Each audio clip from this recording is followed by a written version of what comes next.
দীর্ঘদিন ধরে বেহাল সীমান্তের রাস্তা। স্বরূপনগরের রাস্তায় ধানের চারা পুঁতে বিক্ষোভ বামেদের। অবিলম্বে রাস্তা মেরামতের দাবি জানিয়েছেন সীমান্তরক্ষী বাহিনী। ছোট থেকে মাঝারি এবং বড় যানবাহনের পরিষেবার অত্যন্ত গুরুত্বপূর্ণ রাস্তা, আর সেই রাস্তায় আজ বেহাল। দীর্ঘ প্রায় 10 বছর ধরে সীমান্ত রোড বেহাল, ভগ্নদশা। প্রতিবাদে রাস্তায় ধানের চারা পুতল সিপিএম। উত্তর 24 পরগনার বসিরহাট মহকুমার স্বরূপনগর ব্লকের কৈজুরি ও বালতি নিত্যানন্দকাটি গ্রাম, দুটি গ্রাম পঞ্চায়েতের প্রায় 50টি গ্রামের মানুষ থেকে শুরু করে স্কুলের ছাত্রছাত্রী, সাধারণ নাগরিক, এমনকি কৃষকেরা এই রাস্তার ওপরেই নির্ভরশীল। ভারত বাংলাদেশ সীমান্তে এই রাস্তা অত্যন্ত গুরুত্বপূর্ণ। বিগত সরকার 2023 সালে একবার 7 কিলোমিটার রাস্তা তৈরিতে কয়েক লক্ষ টাকা ব্যয় করে রাস্তা সম্প্রসারণ করতে চেয়েছিল, কিন্তু কাজ হয়নি। একটি বাস পরিষেবা চালু হয়েছিল সীমান্তের নবাবকাঠি থেকে বারাসাত পর্যন্ত, কিন্তু দীর্ঘ 7 কিলোমিটার বেহাল এবং ভগ্নদশার জন্য বাস পরিষেবা সেখান থেকে অনেকটাই এগিয়ে এসেছে। অঞ্জলি সিল্ক এখন আমাদের দুটি শোরুম, হাবড়া ও বনগাঁতে। আমাদের দুটি শোরুমেই কেনাকাটার উপর থাকছে আকর্ষণীয় ছাড়।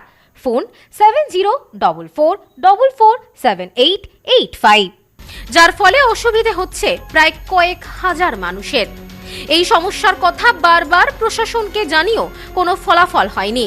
তাই আজ সাধারণ মানুষকে নিয়ে স্বরূপনগরের সিপিএম এর নেতৃত্বে কর্মী সমর্থকরা রাস্তার উপরে ধানের চারা বসিয়ে প্রতিবাদ করেন। তাদের দাবি অবিলম্বে রাস্তা সংস্কার হোক। এতে মানুষই চালায় এই গাড়ি, এখানে দেখিস অবস্থা পুকুর, এটা পুকুরের উপর দিয়ে যাচ্ছি আমরা। দিনের পর দিন যা আমাদের উপরে অত্যাচার, এই রাস্তা 10 বছর ধরে এই অবস্থা। 10 বছর ধরে এই রাস্তা পুকুর, সারাই হচ্ছে না, জীবনেও হয় না। এ পঞ্চায়েত টাকা এ পঞ্চায়েত, ও পঞ্চায়েত টাকা এ পঞ্চায়েত। কত বছর ধরে এই সমস্যা? দীর্ঘ 10 বছর ধরে এই সমস্যা। সাধারণ মানুষের প্রতি মুহূর্তে যাতায়াত করতে সমস্যা হচ্ছে, পাশে বাংলাদেশ, ফলে সীমান্তরক্ষী বাহিনীর সদস্যদের যাতায়াতেরও সমস্যা হচ্ছে। দ্রুত সমস্যার সমাধানের দাবি জানিয়েছেন সবাই। 15 বছর এই রাস্তা নিয়ে আমরা ভুগছি।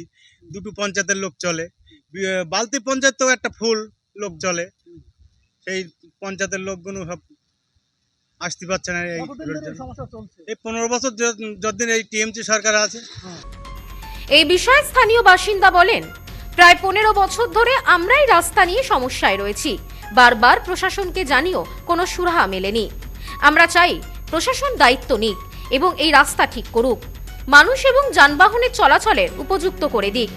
যে রাস্তা কন্ট্রাক্ট নিচ্ছে সে কাজই করছে না, সবাই ফাঁকি দিয়ে খেয়ে দিয়ে চলিয়ে বেরিয়ে যাচ্ছে। রাস্তার এই দূর অবস্থা, মানুষজন চলতে পারছে না, গাড়ি ঘোড়া কি সে কষ্ট। মানুষ ছেলেবেলি স্কুলে যেতে পারছে না, পাবলিক চলতে পারছে না, গাড়ি বাস বন্ধ। এই জন্য এত দুর্ভোগ এই রাস্তা নিয়ে সে কথা বলবার নয়। এই বিষয়ে সিপিএম কর্মী বলেন, এই রাস্তা মানুষের চলাচলের উপযুক্ত নেই। আমরা বারবার প্রশাসনকে জানিয়েছি, কোনো সুরাহা হয়নি। তাই আজ আমরা বাধ্য হয়ে রাস্তায় ধানের চারা নিয়ে এসেছি। এই রাস্তা যদি ঠিক না হয় তাহলে রাস্তায় চাষাবাদ হোক, কারণ এই রাস্তা মানুষের চলাচলের উপযুক্ত নয়। এই বিষয়ে তিনি আরো বলেন, যদি সমস্যা সমাধান দ্রুত না হয় তাহলে আমরা বৃহত্তর আন্দোলনে নামব। কিন্তু বেশ কয়েক বছর ধরে বাস চালাবার জন্য এই রাস্তাটা উপযুক্ত নেই। তারপরও বাস মালিকরা এই রাস্তাতে বাস চালিয়েছেন, ক্ষতি স্বীকার করবার পরও আমরা ধন্যবাদ জানাই বাস মালিক থেকে বাসের শ্রমিকদের। কিন্তু ব্যর্থতা, ধিক্কার জানাই এ রাজ্যের বর্তমান বা এর আগের যে সরকার ছিল, দুটো সরকারকে। কারণ আগের সরকার প্রায় 15টা বছর চেষ্টাই করেনি। এই রাস্তাটার মা বাপ নেই বলে মনে হয়েছে। কারা ঠিক করে? পাথর পড়েছে, কিছু ঘষে টসে চলে গেল, কিন্তু রাস্তাটা হলো না। মানুষ আজকে বাস বন্ধ মানে বিকল্প কোনো কিচ্ছু নেই, হেঁটে আসতে হচ্ছে। 5-7 কিলোমিটার রাস্তা 10টা-12টা গ্রামের মানুষ হেঁটে এসে এখান থেকে বাস ধরে যাচ্ছে। এই বিষয়ে এক বাস চালক বলেন, আগে আমরা নবাবকাঠি থেকে বারাসাত পর্যন্ত বাস চালাতাম, কিন্তু রাস্তার অবস্থা এত খারাপ হয়ে যায় যে 4 কিলোমিটার এগিয়ে এসে বাস দাঁড় করাই। এতে করে যাত্রীদের প্রচুর অসুবিধে হয়, টোটো ভাড়াও অনেকটাই বেশি।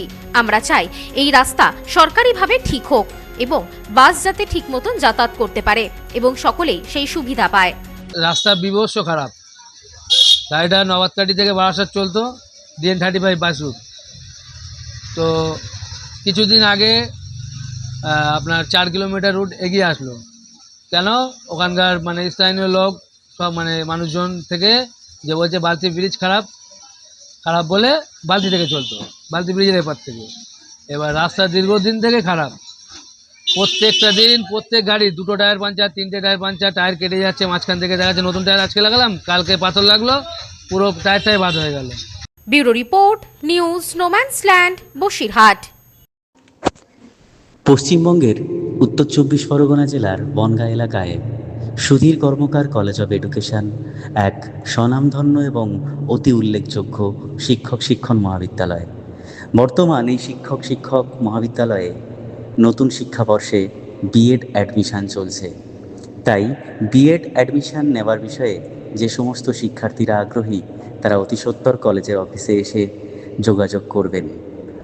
আমাদের কলেজের ঠিকানা গোপালনগর, চরচালকি, বনগাঁ, উত্তর 24 পরগনা। পিন নম্বর 743235।